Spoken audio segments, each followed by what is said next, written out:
The chamber of the Galactic Council was built to make visitors feel small. Its ceiling rose like a night sky of metal and light, and its walls curved inward, heavy with symbols of power and age. Delegates from dozens of worlds filled the seats, their bodies strange in shape and color. Some breathed gas. Some shimmered. Others sat inside floating frames. James sat among them, quiet and still. He was there as an observer, nothing more. Humanity had been allowed a seat at the edge of the hall, far from the central ring where decisions were made. James wore a simple dark suit, plain by council standards. His hands rested calmly in his lap. His face showed no anger, no fear. Only patience. The council speaker's voice echoed through the chamber. It was smooth and cold. Humanity has expanded too quickly, the speaker said. Its history shows instability, violence, and uncontrolled conflict. We must decide whether restrictions are necessary. Soft sounds of agreement moved through the chamber. Several delegates leaned forward. One lifted a limb covered in pale scales. The records are clear, the delegate said. Human history is filled with wars. Endless wars. Planet-wide destruction. They fought each other before they even reached the stars. Such a species cannot be trusted with freedom. Another voice joined in, sharp and mocking. They nearly destroyed their own world more than once. Why should we believe they have changed? James listened without moving. His eyes followed the speakers, not with anger but with careful focus. He had expected this. He had studied these debates long before he ever entered this hall. The speaker turned slightly toward the human section. Observer James, it said. Do you wish to respond? James stood slowly. The sound of his chair was small in the massive room. He felt the weight of many eyes on him. He did not rush his words. I am here to listen, James said calmly. Not to argue. A few delegates made sounds of approval. Others looked displeased. Then listen well, one said. Your people are feared. That fear comes from your past. James nodded once and sat back down. As the debate continued, images appeared in the air above the floor. Old human wars were displayed for all to see. Cities burning. Soldiers running through smoke. Explosions tearing the ground apart. Numbers followed the images. Casualties. Losses. Years of conflict. These are the old wars of Earth, the speaker said. Proof of what humans are capable of. Many in the chamber turned away from the images in discomfort. Some watched with cold interest. James did not look away. He had seen these images before. Many times. Not just the famous ones but the forgotten ones too. Small wars.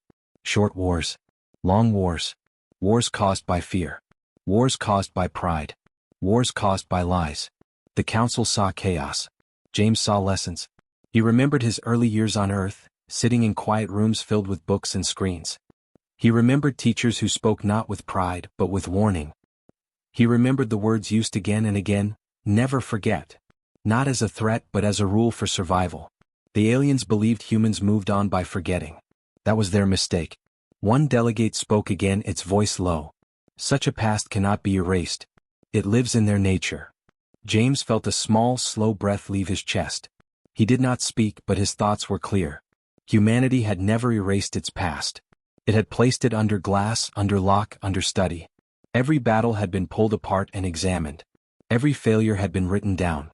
Every bad choice had been named. The old wars were not stories told to excite children. They were taught to warn them. James remembered his grandfather's voice, steady and serious. We remember so we do not repeat, he had said. And if we must fight, we fight smarter. The council continued. Humans use the word peace often, a delegate said. But their peace is always built on weapons. James almost smiled at that. Almost. Peace for humans was never blind hope. It was work. Hard work. It was planning, restraint, and lines that must never be crossed again. The speaker raised a hand. Human observer James, you study history. Tell us this. Why should we believe your people are no longer ruled by their old wars? James stood again. The room grew quiet. I will answer, he said, his voice even. But not in the way you expect. He looked at the images still hanging in the air. Burning cities. Broken worlds. You see fear, James said. You see danger. You see proof that humans should be controlled. He turned back to the council. We see responsibility. Some delegates shifted. Every war you show, James continued, is taught to our children. Not as glory. Not as pride. As warning. We study what we did wrong. We study how fear spread. How leaders failed.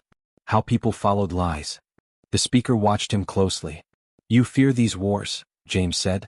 We remember them. A low murmur moved through the chamber. One of your delegates said our past lives in our nature, James went on. That is true. But not in the way you think.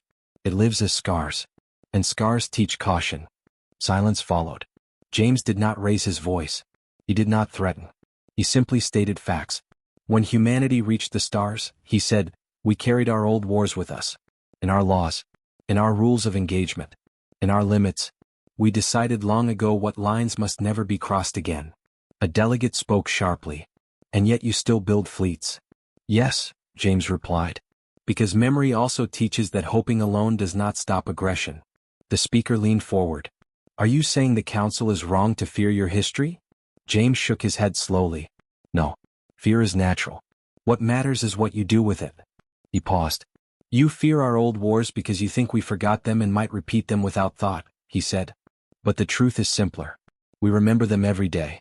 That is why we survive them. The images faded. The chamber felt colder somehow. James returned to his seat.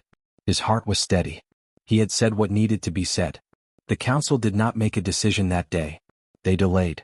They argued in quiet groups. Some looked toward the human observer with new interest. Others with deeper suspicion. James did not mind. As he left the chamber later, walking through long halls of metal and light, he felt no victory. Only concern. They still did not fully understand. They feared the old wars because they saw only destruction. Humanity remembered them because they had learned what it cost to forget. And James knew deep down that one day soon the galaxy might learn that lesson the hard way. The warnings came quietly at first. Emily stood beside the long table in the human briefing room, her hands resting flat on its surface. A wide screen glowed behind her, filled with maps of star systems and slow-moving red lines. Each line marked territory claimed by the growing alien faction. Every week the lines moved farther. They are not exploring, Emily said. Her voice was calm but firm. They are taking. Michael sat across from her, reading data streams that scrolled too fast for most eyes. He looked up and nodded. Their fleets follow the same pattern every time. Advance. Demand compliance. If refused, isolate. If resisted, destroy. Around them, other human officials listened in silence. None interrupted. They had seen this before, even if the setting was new. This is how it always starts, Emily continued. They believe their strength gives them the right to decide for others. Michael leaned back slightly. And they believe no one will stop them. Within days, the human warnings were carried to the Galactic Council. The council chamber was full again, brighter and louder than before. Delegates spoke over one another, their voices sharp with confidence. The expanding alien faction was praised for bringing order to unstable regions. Their actions were called necessary force. Emily and Michael stood together at the edge of the chamber, waiting to be recognized. When the speaker finally allowed them to speak, Emily stepped forward. You are seeing the early signs of a larger conflict, she said. History shows this pattern clearly. Expansion driven by pride always ends the same way. A delegate responded quickly, its tone dismissive. You speak of history again. Your history. Of endless war. Michael took a step forward. Not endless, he said. Predictable. The chamber stirred. Arrogance blinds reason, Emily added. It always has. When a power believes itself untouchable, it stops listening. That is when mistakes become disasters. The speaker tilted its head. Are you suggesting the council interfere with a sovereign expansion? We are suggesting awareness, Michael said. And preparation. Another delegate laughed, a sharp clicking sound. Preparation against whom? The humans? Or the expanding faction? Emily met the delegate's gaze. Against ignorance. The response was not what they hoped for. The council fears instability, the speaker said. And your people's past suggests instability follows you. A low murmur of agreement spread. You built weapons that could erase worlds, a delegate said. You turned your own planet into a battlefield. That is not preparation. That is madness. Michael felt his jaw tighten, but his voice stayed level. We built those weapons, he said, and then we built rules to never use them again. The speaker raised a hand. Enough. The council has heard your concern. Emily sensed the shift. The polite words. The closing tone. You will continue to observe, the speaker said. But this matter will proceed without human involvement. That was the end of it. As Emily and Michael left the chamber, the doors closing behind them, neither spoke for a long moment. The wide corridor was empty, silent except for their footsteps. They didn't hear a word, Emily said finally. Michael shook his head. They heard fear. Just not the right kind. Back on Earth, preparations began quietly. Not armies. Not fleets moving into open view. Planning rooms filled with soft light and steady voices. Analysts compared alien movements with human records that stretched back centuries. Every expansion war. Every empire that believed it could not fall. This matches the early stages of the old continental wars, one analyst said. And the pre-collapse era of the orbital conflicts, another added. Michael watched the patterns form. Same mistakes, he said. Different species. Emily stood near the window looking out at Earth below. Well, peaceful. Alive. They think our old wars made us unstable, she said softly. They don't see what those wars taught us. Michael joined her. They see fire, he said. They don't see the scars. Reports continued to arrive from the outer systems. Worlds pressured into treaties they did not understand. Trade routes seized. Communication stations destroyed by accident. The Council issued calm statements. Calls for patience. Trust in the expanding faction's leadership. Emily read each statement with growing unease. This is exactly how it starts, she said during a private meeting with Michael. They confuse calm words with control. Michael nodded. And they believe humans are the dangerous ones in the room. The irony was heavy. The expanding faction sent representatives to the Council. Tall, confident figures surrounded by guards. They spoke of progress and unity. Of bringing peace through strength. Emily watched one broadcast carefully. The representative smiled as it spoke. Resistance is inefficient, it said. Compliance ensures safety. Emily turned off the screen. I've heard that before. Michael looked at her. So has every historian on Earth. They sent one last message to the Council. Not a warning this time. A record. A comparison. A simple timeline showing how similar words had led to destruction in human history. The message was acknowledged. It was not acted upon. Weeks passed. Then months. The red lines on the maps moved faster. One night, Emily stood alone in the strategy room, staring at a projection of the galaxy. Michael entered quietly. They ignored the last report, he said. I know, Emily replied. They believe fearing us keeps them safe, Michael said. They think our past makes us reckless. Emily folded her arms. They think brutality means lack of control. Michael's eyes narrowed. But what if it means the opposite? Humanity did not rush forward. They did not shout. They did not threaten. They remembered. They remembered what happened when warnings were ignored. When pride spoke louder than reason. When people believed the past had nothing left to teach. Emily closed the projection and turned to Michael. If this continues, she said, they will learn. Michael nodded slowly. The hard way. Far beyond Earth, alien fleets continued their advance, confident and unchallenged. They believed humanity feared its old wars and wished to hide them. They never considered that humans remembered those wars because they had survived them. And survival, learned the hard way, had a way of preparing you for what came next. The first attack did not come with a declaration of war. It came as silence. Trade routes went dark within minutes. Relay stations stopped responding. Civilian ships drifted without guidance, their crews confused and afraid. By the time the Galactic Council realized something was wrong, 3 border systems had already been cut off. On Earth, alarms sounded, but there was no panic. David stood in the central command room, watching reports arrive from every direction. His posture was steady, his voice calm. Confirm before responding, he said. No rushed moves. Jessica worked beside him, her fingers moving fast across the controls. They're using coordinated strikes, she said. Disabling, not destroying. They want control. John listened to both, studying the wide tactical display. Just like the early orbital blockades, he said. Same mistake. They assume speed equals shock. David nodded. And shock equals surrender. Around them, human officers followed procedures practiced for years. There were no raised voices. No wild orders. Every action passed through clear steps. The old rule applied again, act slow, think fast. Across the outer systems, alien fleets advanced with confidence. Their commanders expected chaos. They expected fear. Human history as they understood it, was full of disorder when pressure came. They were wrong. Human defense networks activated in layers. First came information control. False signals, old but refined techniques, filled space with noise. Alien sensors struggled to separate truth from distraction. Jessica watched the results. "They're overcorrecting," she said. "Pulling forces where nothing is happening." "Let them," David replied. "We're not here to impress. We're here to last."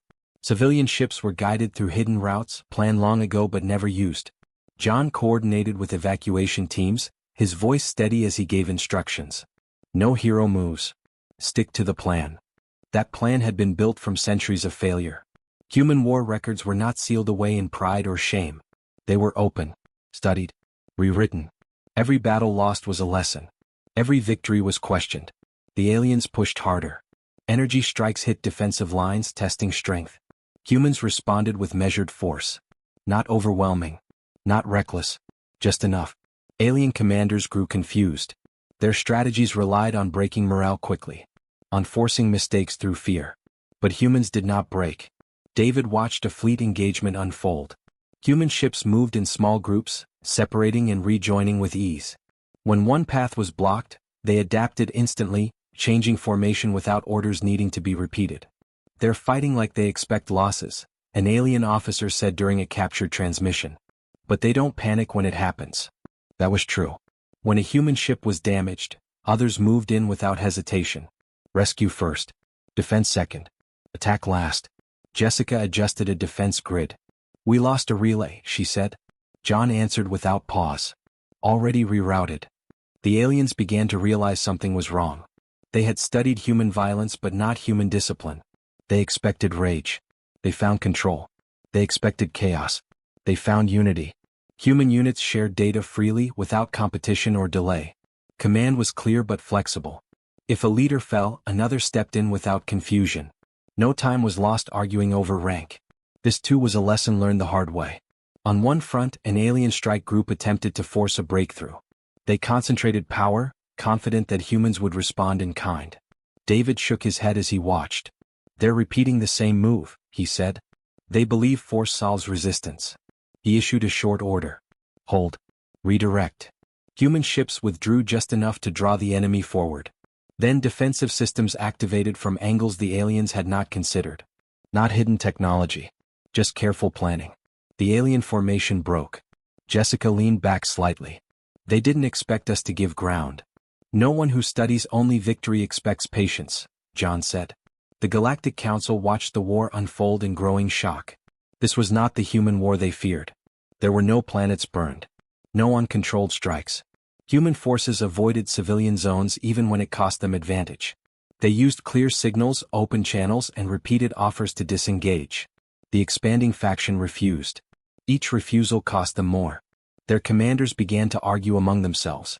Some demanded harsher attacks. Others hesitated, unsettled by how little the humans seemed to hate them. "They fight like this isn't personal," one commander said. "For humans it wasn't. This was not revenge. It was defense." John coordinated a system-wide stand-down after a major engagement. "They're retreating," he said. "Disorganized." David nodded. "Don't chase." Jessica raised an eyebrow. "We could end this faster." David met her gaze. "And teach the wrong lesson." The order stood. Humanity did not seek destruction. They sought stability. As days passed, alien confidence collapsed. Their plans relied on human fear that never came. Every move they made had already been imagined, tested, and planned for, long before first contact. The aliens had feared the old wars because they thought those wars had shaped humans into something wild. The truth was simpler. Those wars had taught humans how to stand together without losing control. In a quiet moment, David looked at the tactical display, now calmer than before. "Memory isn't weight," he said softly. Jessica smiled faintly. "It's balance." John nodded. "And strength." Across the stars, the galaxy began to understand. Humanity did not forget its past. It carried it carefully, and used it when it mattered most. The fighting did not end with a final blast. It slowed. Across several systems, alien fleets stopped advancing. Some pulled back without orders. Others held position, unsure of what to do next. The confidence that once drove them forward had faded, replaced by doubt. Human command noticed immediately. "They are hesitating," one officer reported. That was when Ashley and Daniel were sent forward. They did not arrive in warships but in a single diplomatic vessel. Its weapons were powered down. Its course was open and direct. There was no attempt to hide. Ashley stood near the front of the ship, reviewing the latest reports. Her face was calm, but her eyes were sharp. "They've lost momentum," she said. "That's when talks become possible." Daniel nodded. "And dangerous." The meeting was set in neutral space, near a broken trade hub left abandoned early in the conflict. Alien representatives arrived under heavy guard. Their movements were stiff, their signals cautious. They expected threats. They expected demands. Ashley and Daniel offered neither. The room was plain. No banners. No symbols of victory. Just a table, lights, and open space. Humans sat on one side. The aliens on the other. Ashley spoke first. Her voice was steady. "This war does not benefit anyone." One of the alien leaders replied sharply. "You are winning. Why speak of benefit now?" Daniel answered before Ashley could. "Because winning and surviving are not the same thing." The aliens exchanged looks. They had prepared for anger. They had prepared for pride. They were not prepared for restraint. "You have proven your strength," another alien said slowly. "What do you want in return?" Ashley leaned forward slightly. "Nothing that threatens you. And nothing that controls you." That answer caused visible confusion. "Our fleets are damaged," the alien leader said. "Our expansion has stalled. You could demand territory." Daniel shook his head. "That would repeat the same mistake." Silence filled the room. "We don't seek domination," Ashley said. "We seek an end." The alien leader studied her. "You expect us to believe this is mercy?" Ashley did not react. "No," she said. "We expect you to believe it is experience." The talks continued for hours. The aliens questioned everything. Why humans avoided civilian targets. Why they stopped advancing when they could have pushed harder. Why they did not punish retreat. Daniel answered simply. "Because we've done that before." Slowly the truth began to surface. The aliens had feared human history because they saw only destruction. They thought such a past meant humans would always choose force. They did not understand that fear had once turned inward. Humanity had looked at its own past and been afraid of what it saw. Afraid enough to change. "We nearly lost everything once," Ashley said quietly during a pause in the talks. "Not to enemies. To ourselves." The alien leader's posture shifted. "Then why build fleets at all?" Daniel replied, "Because wisdom without strength invites disaster." Outside the meeting room, human ships remained in position. Defensive. So. Ready but not pressing forward. That balance unsettled the alien commanders more than aggression ever had. "They could end us," one alien officer whispered through a private channel. "And they choose not to." The realization spread. Humanity was not holding back because it was weak. It was holding back because it knew when not to strike. As the talks moved forward, the alien demands grew smaller. Their voices less sharp. Their certainty faded. "We misjudged you," the alien leader admitted at last. Ashley nodded. "So did we. At first." Daniel leaned forward. "This can still end without collapse. But only if expansion stops." The alien leader hesitated. Pride struggled with survival. Then came the moment. "We will withdraw," the leader said. "From contested systems." The room grew quiet. Ashley exhaled slowly. "That is a start." The agreement was not celebrated. No cheers followed. No triumph was shown. The document was signed with steady hands and cautious eyes. When the alien delegates departed, their movements were slower. Thoughtful. They had learned too late that humans feared their own past once. Not because it made them weak, but because it showed what unexamined power could do. On the return journey, Ashley stood alone in the ship's observation area. Stars passed in silence. "We could have gone further," Daniel said, joining her. "Yes," Ashley replied. "And lost what makes this worth protecting." Daniel nodded. Across the galaxy, the turning point settled into history. Not as a great victory, but as a moment when strength chose restraint, and fear was shaped into wisdom. Humanity had not won because it was more violent.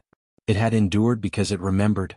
And as the galaxy slowly learned the same lesson, one truth remained clear and steady. Humans did not forget their wars. They remembered them, so they would never fight blindly. Agath War ended not with celebration, but with quiet orders. Human ships powered down their weapons and held position as alien fleets withdrew from contested space. Trade routes slowly reopened. Signals returned. Worlds that had waited in fear began to breathe again. On Earth there were no parades. Lauren sat alone in a wide room filled with soft light and long screens. She was a recorder, a keeper of records trained not to praise or accuse, only to remember clearly. Before her flowed data from the conflict, timelines, decisions, mistakes, pauses, restraint.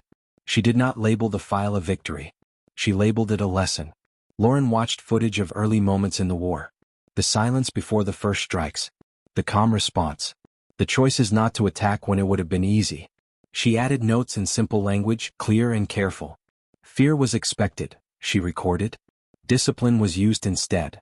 She moved on to later events. Negotiations. Withdrawals.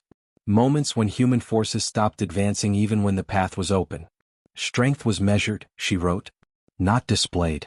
She paused often, thinking before typing again. This was how history stayed useful. Elsewhere, James stood near a wide observation window high above Earth. The planet turned slowly below him, blue and white and alive. Ships moved in steady lines, peaceful once more. He remembered the council chamber. The doubt. The fear in alien eyes when human history had been shown. They had feared the old wars. James knew why. Those wars had been loud, violent, easy to misunderstand. But he also knew what came after them. Humanity had not buried its past. It had faced it, studied it, learned from it. James folded his hands behind his back and watched the stars. The Galactic Council reconvened weeks later. This time the chamber was quieter. Alien delegates spoke with less confidence and more care. Reports were shared openly. Mistakes were admitted. Words like assumption and misjudgment were used more than before. One delegate spoke at last. We believed remembering war meant being ruled by it. James listened from his seat, calm as ever. Another delegate continued. We were wrong. The council passed new agreements. Limits on expansion. Shared warning systems. Open records of conflict, not hidden away. It was not trust yet. But it was understanding. Back on Earth, Lauren finalized her record. She did not remove human losses. She did not soften alien errors. She kept everything balanced and clear. At the end of the document, she added a final note. This conflict should not be remembered for how quickly it ended, but for why it did not grow. She saved the file and closed the screen. Outside, children played under open skies. Ships passed overhead, quiet and distant. James met Lauren later that day. They stood together near a garden built into the station, green and calm. You finished it, James said. Yes, Lauren replied. And I didn't call it a victory. James smiled slightly. Good. She looked at him. Do you think they understand now? James looked up toward the stars. Some do, he said. Some will later. Lauren nodded. History never sleeps. No, James agreed. It waits. Across the galaxy, other worlds began to request access to human records. Not just of this war but of older ones. Earth shared them freely. There were no secrets in the scars. Alien scholars studied the data. They expected madness. They found patterns. Warnings. Limits. They found a species that had once been afraid of itself, and decided to change. The idea spread. Memory was not weakness. Memory was preparation. James returned often to the observation window. Each time the stars felt a little closer, a little less hostile.